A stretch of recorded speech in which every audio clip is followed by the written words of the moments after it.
Hello. Happy Monday again, everybody. I'll give some folks a few minutes to join in. I've been really loving these Monday Learn with Love sessions. If you guys ever have specific topic ideas or topic requests, please don't hesitate to ever DM those to me. I'm always open to really wanting to make these Mondays relevant topic conversations that you guys are dealing with, really give you guys an opportunity to have access to me from an overall clinical experience standpoint and just have questions answered that are top of mind and things that you're struggling with or have questions about in the ever-changing and ever-evolving health and wellness sphere. So I usually, like I said, go based off of a lot of the different questions that I get in clinical practice and then share them and try to extend them to you guys, or things that are coming up in my world and making a more open platform for us to be able to talk about them. So today is a ever so common topic that comes across my plate, and I've seen more so even recently, I would say over the last couple weeks, a massive amount of referrals and patients coming to me for gut health issues. So gut health is a very, very popular and hot topic right now, mostly because there's a ton of people that are struggling with it, and that's something that I know that I've dealt with my own personal gut health healing journey and just overall hormone healing journey, which I know I've talked about on this before, so you can go back to a previous video and kind of hear a little bit more about my personal story that got me into this field. But professionally speaking, I would say it's one of my personal favorite topics and areas of expertise. And I really like to geek out about it because I think I take a completely different approach to gut health than a lot of people do. Mostly because I've seen how our conventional and even functional wellness and medicine have failed so many people when it comes to the world of gut health. Of course, gut health is going to manifest itself as specific digestive distress symptoms. I see people come in and they know they have gut health issues when they have daily bloating, acid reflux, constipation, diarrhea. They've been diagnosed with the also classic irritable bowel syndrome or IBS diagnosis, or they know that they have or struggle with different food sensitivities and things like that. Like, those are the obvious, I have gut health issues, please help. I would think some of the less commonly known, but I connect them to gut health a lot and kind of help people make the connections, would be definitely skin issues. So whether that's acne, psoriasis, eczema, hives, those all trace back to the gut as well. Also, a lot of our mental health struggles too, between anxiety, depression, even things that manifest parts of the brain like recurring migraines and headaches can also go back to gut health issues as well. So it really just helps us understand that there's a broader conversation and probably more people struggling with gut health issues than we even know about, because it doesn't always manifest itself as gut stuff, right? So when we think about this big umbrella topic of gut health, it's probably, like I said, one of my favorite things to talk about, because I think that there is a huge need in this space to bring more comprehensive education and conversation. There's a lot of different practitioners out there, and even well-intentioned interventions out there that are just missing the mark completely. And that's just because there's not enough common sense, I don't think, that's going back to understanding how the body works as a holistic system. We cannot isolate the gut. I say this time and time again of all of our different systems. And I was interesting because it just reinforces this as I was listening to a podcast this morning. I posted the podcast on my stories, by the way, so if you want to check that out, you're more than welcome to. But I was listening to a podcast this morning where the gentleman that was being interviewed was really sharing some staggering statistics about even doctors that go through medical school. There's, I think, what they say, like 42 different specialties, and those specialties are then subcategorized into another 80 different subspecialties. So he's like, look at us just like piecing the body apart as all of these different parts and pieces, and it leaves the traditional consumer just confused and thinking that like our body is this huge experiment that we can't potentially wrap our minds around. And it's like, that's not true, right? We all know that our body is one interconnected system. So if we're having digestive distress, we can't just isolate and throw Band-Aid solutions at the gut and expect it to really create a root cause or a long-term approach. So that's where I tend to see a lot of individuals come to me. Even some of the conversations I had just late last week of people that are just desperate for help and information. They've been to gastroenterologists, and they've been to herbalists, and they've been to functional nutrition specialists, and they've done food sensitivity testing. They've done colonoscopies. They've done upper endoscopies. They've done stool testing. They've done, parasite and mold cleanses, like all of these wild things that are really just trying to put the gut under a microscope instead of understanding how is the gut functioning as one piece of an entire interconnected system. So that will lay a little bit of the ground rules for some of the conversations that we'll have today. But I really want to take today and help you guys understand why gut health is such a big topic, what are causing some underlying gut dysfunction, and more than anything, how do we want to think about treating gut health in the proper order of operations, and where some of our more traditional and even functional medicine ideas in my mind fall short. So when we think about even the traditional view of medicine and how they coach us to think about gut issues, right? So put yourself, if you probably can relate to this, or try to put yourself into the shoes of someone that is struggling with chronic overt gut issues. They go to their doctor with chronic constipation. They go to their doctor with complaints of loose stools or bloating, uncomfortable bloating, or acid reflux, right? What are some of the traditional conversations that usually end up happening, right? Drink more water, eat more fiber. Oh, here's a fiber supplement, right? Or even better, just take Miralax every day. Which, don't get me started on the downstream implications of using a stimulant-based laxative on a regular basis. No bueno, would not recommend. Absolutely, there's lots of studies that have been done that are showing some of the long-term effects of using those types of things.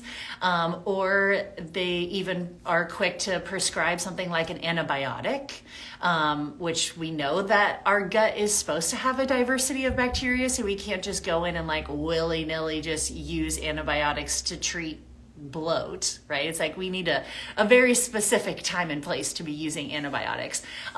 Or they'll be just prescribing antacids, acid blockers, PPIs, which again aren't supposed to be used for more than 2 weeks at a time, yet I meet with people on a regular basis that have been on their PPIs and acid blockers for decades, which is causing all sorts of downstream implications as well too. Or they'll just send you off to, again, another specialist. They'll send you off to for an endoscopy, for a colonoscopy, yes, to rule out the big scary stuff, which is absolutely necessary, but all things considered, what if, Lord willing, all of the big scary stuff comes back clean as a whistle, right? It's like, yeah, okay, I don't have an active bleed in my digestive system, but I still have gut issues. Like, what now, right?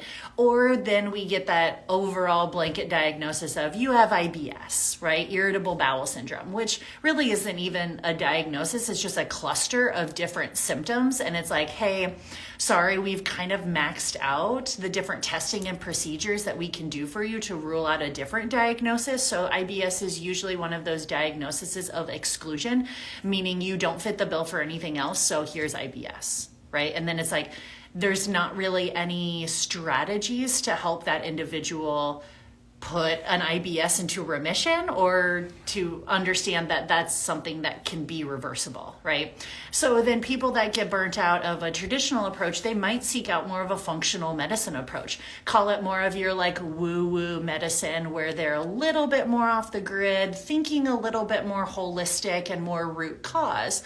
But even then, I've seen some of these strategies in my mind fall short for a lot of people just because they are, again, not really treating digestion as it works in the human body or out of order of operation, which we'll talk about in a second. So I would say some of the more functional medicine stuff that usually comes to me is people that have gone through the ringer of very expensive testing, food sensitivity testing, stool testing. They've been told like, you have a candida overgrowth, you have parasites, you have fungus and dysbiosis, and you need to follow this strict elimination diet: no eggs, no dairy, no gluten, no nuts, all organic, no glyphosates. You need to take all of these supplements over and over. It's like thousands of dollars later, just still looking at the gut. And I'm like, are we done just looking at the gut yet? Are we done like thinking that we're gonna find a solution to chronic gut issues without zooming out and looking at a bigger picture? These people just, I see them time and time again, and by the time they come to me, rightfully so, they're almost very trepidatious about even dabbling into having someone else's opinion helping them on this matter, because they've been so burnt. And rightfully so. So that's where I think we really need a different approach here. We need to really come to the table and understanding that looking at the gut in and of itself and throwing Band-Aid solutions at the gut is really just temporary. It is incomplete, and it's not treating the root cause of the issues. That's why a lot of times people are like, well, my symptoms felt better at first, but then, and it's like either all of the symptoms came back, or they just developed new symptoms and new sensitivities that popped up because they never dealt with the root cause. The root cause is still there, still lingering behind the scenes, and still causing some of those downstream domino impacts. So I think that's where I really want people to understand that, like I said, there's kind of the traditional medicine view, which is like drink water, more fiber, and if we can't see anything big, then you have IBS. And then we have more of the functional medicine view, which does try to take a little bit more of a deep dive look, but we're still just looking at the gut. And we're also, in my mind, kind of looking for a problem in the gut instead of zooming out and asking ourselves, well, if there is a problem in the gut, why is it there?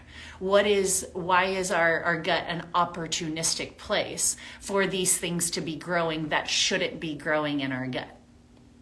That's where my headspace goes, right? So that's where I know that I've really, really loved getting to meet and work with people that have been through the ringer here and give them something that's way different approach. So I always like stories. So I'll give you guys a couple different case studies. So for example, I had a mid-aged male come to me, very active mid-aged male, had been through the ringer again with a lot of different functional practitioners and his traditional medicine doctor for recurring bloating, extreme bloating to the point of pain, extreme bloating to the point of emergency bowel evacuations. He would eat something and immediately have to rush to the bathroom.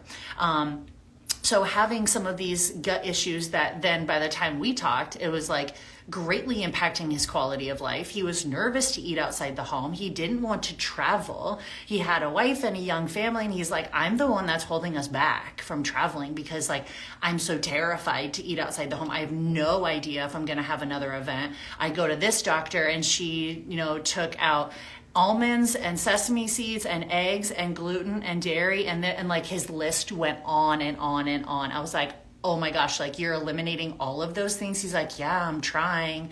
And he's like, but it's not really making a difference. And she's got me on this supplement and this supplement and this fiber and this antimicrobial and this, all of these different like binders and all of these. I'm like, oh my gosh, like we're approaching this from the complete wrong direction here. So him and I have now been working together for 3 or 4 months, and his events are not perfect. He'll still have them sporadically, but few and far between. And he also stopped all of his supplements cold turkey. He's like, if we're going to do this, we're going to do this. He's like, I want to see like how much is my body really responding naturally. So his events are like few and far between. We've started to expand the conversations even outside of just his food.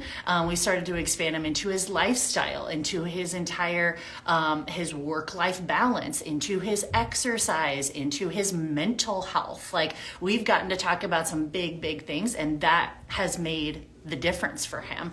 And our end goal is to help re-diversify and bring more foods into his diet, not less, right? Or less supplements into his world, not more, right? There's also how old was she? early 40s female who came to me with chronic constipation. Again, had tried everything, every elimination diet, worked with her doctor, multiple different medications, even things like nerve blockers and all of that jazz.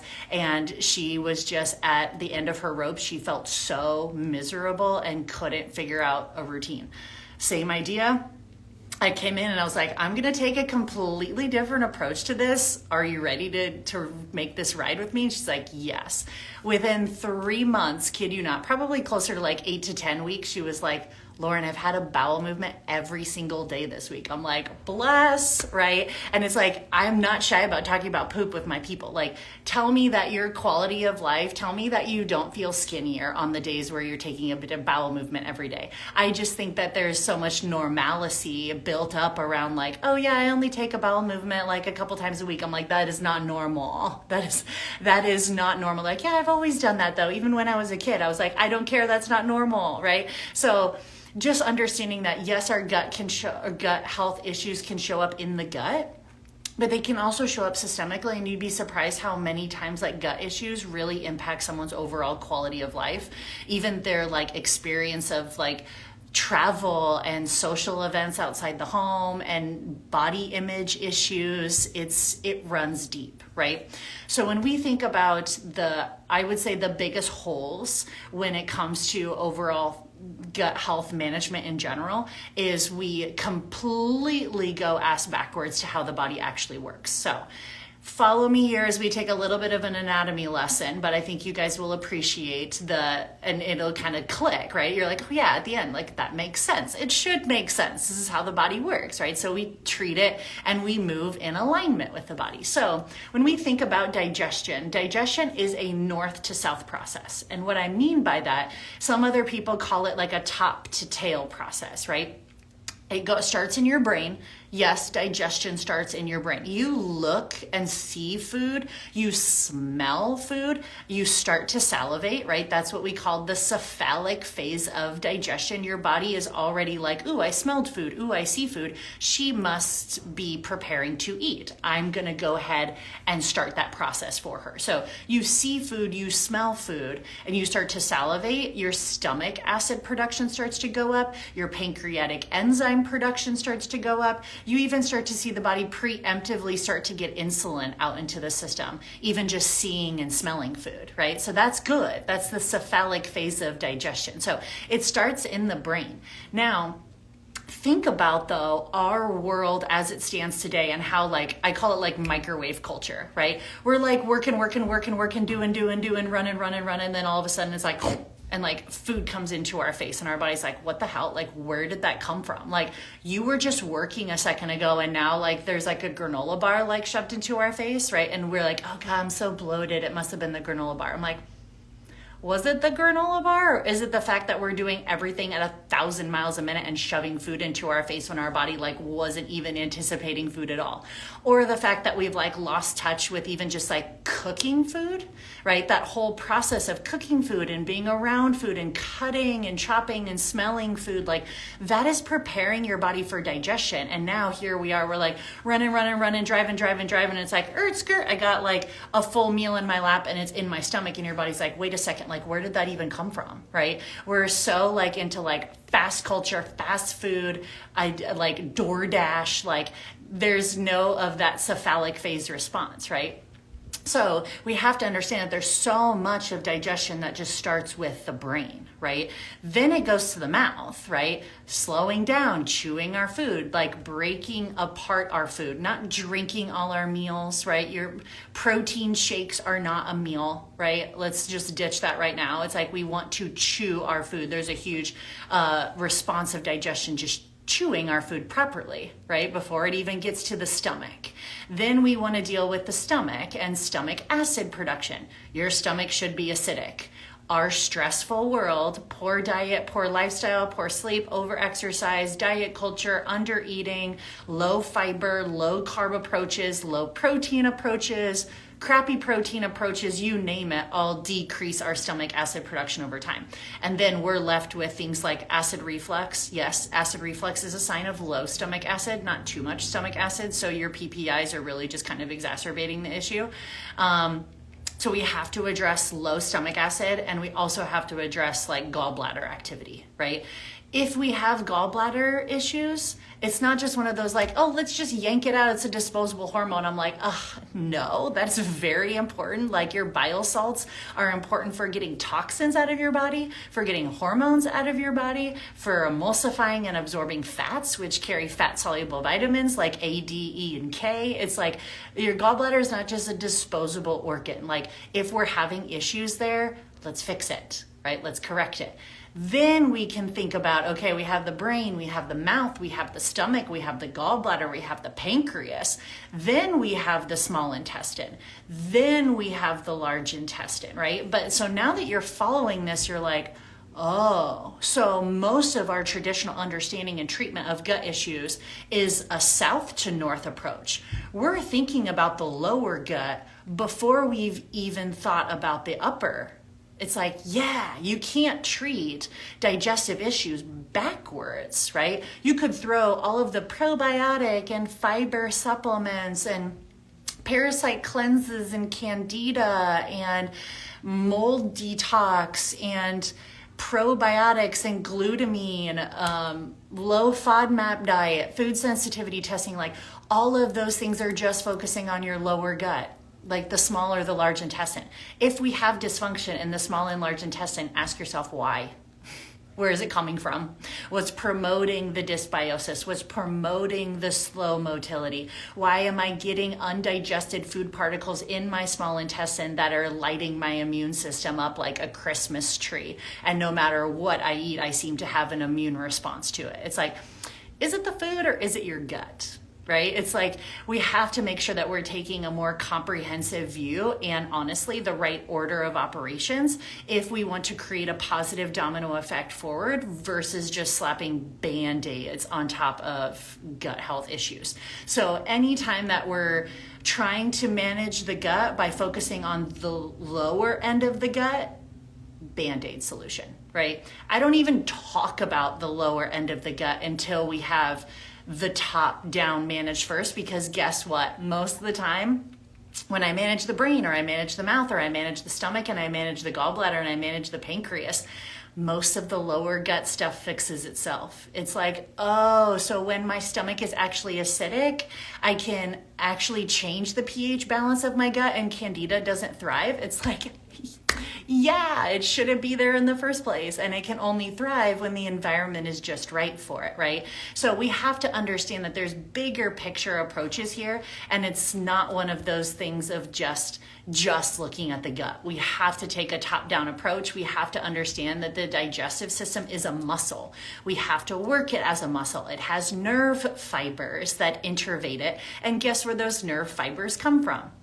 The brain. So if we're having issues with peristalsis or motility issues in the gut, we cannot look at the gut. We have to look more holistically. We have to look bigger picture and make sure that we're really giving the body support for digestion in the right order of operation in order to truly bring healing. So if it is more of a lower gut dysfunction, don't worry, like we're getting there. It's the domino effect to really make sure that whatever we do in the lower part of the gut is permanently fixed and kind of like permanently eradicated, not just slapping a band-aid on it and being like, oh yeah, I have some food sensitivities, I'm going to start to take probiotics and glutamine. I'm like, that ain't going to do anything, right? That's the reason why your glutamine and some slippery elm and mushroom root isn't going to fix the fact that your gut is severely inflamed. Like, you're not doing anything, right? So we have to make sure that we're taking a bigger picture approach. So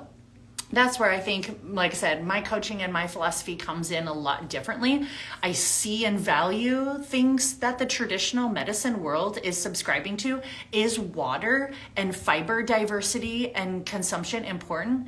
Absolutely it is, but only in the right order of operations. Same thing in the functional medicine space. Is dysbiosis and SIBO and bacterial overgrowths and food sensitivities real things? Absolutely they are, but we have to ask why our gut is an hospitable environment for those, and the fix for them is not looking at the gut. It's looking elsewhere. It's looking top to tail and really making sure that you're looping in the support in the right order of operations, or you're not truly doing it from a root cause approach.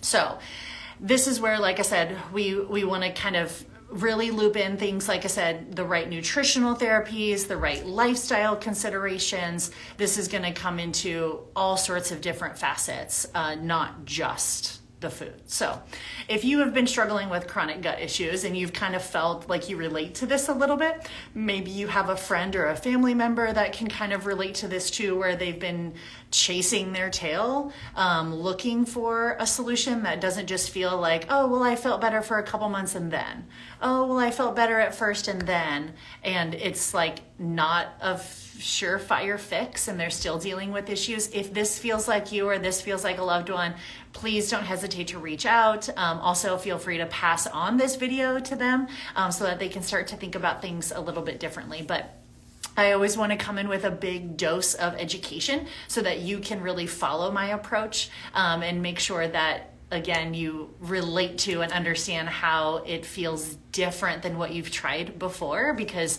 I'm very, very confident that it probably will be. So for all my fellow people out there that have chronic digestive issues, I feel you. Know that there is hope and there's a light at the end of the tunnel. So if you're interested in working with me, feel free to head to the link in my bio. There is, once you follow that link, there's an application to apply if you want to work with me one-on-one. You can also check out my programs, whether that's my Renew Your Gut Health program or even some other free masterclass webinars that I've recorded in the past around gut check your gut health, and you can find all of those at renewuniversity.com as well. So hopefully you guys, like I said, enjoyed a little bit of my anatomy lesson on our top to tail approach when it comes to digestion and gut health. And again, if it's something that you've been struggling with and finding answers, hopefully this resonated with you and you can think a little bit differently about your approach outside of just looking at the gut. So have a wonderful rest of your Monday, and we'll see you guys next week.